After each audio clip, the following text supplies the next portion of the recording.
Okay, so this is version 2 of the control module for my time-lapse slider.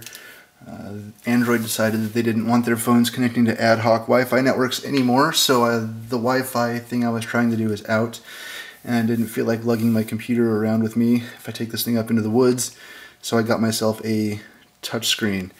Got it all loaded up so that it automatically loads a virtual keyboard and the terminal, so that I don't have to ever have it actually connected to a monitor. I have a super simple script that I can run so I don't have to touch too many of these tiny keys. If I run it, it will ask me the exposure time, which will just say here 3 seconds, and it will ask me the interval between shots, which I'll tell it 4 seconds, and then it will ask me the number of shots. I can do as many as I possibly want, and then it automatically calculates the length of the track and moves the slider a certain amount of time. So in here I'll just give it 3 shots, well 4. I hit enter. And so what I did was I've got a couple of LEDs over here that are connected to the GPIO pins that I'm going to be using to control the motor and the camera.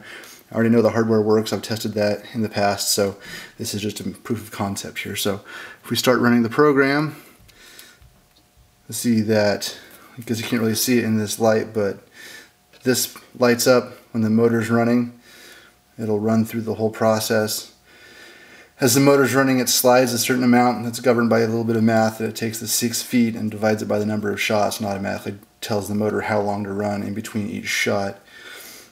When it's done, it waits a second and then it will trigger that 4th LED right there, which is the trigger pin. So it'll go through, it counts down the shots, so I'll always know where I'm at. It's got a screensaver so that this doesn't kill the battery. Got a big giant battery anyway, but still. This is going to be a much smaller, I'm going to have this stacked on top of this. On a box about that big with the electronics and the camera slider. The whole thing shouldn't weigh more than a pound before I put the camera on it. So that's that. Hopefully it works. I'll let you know when I get the whole thing done.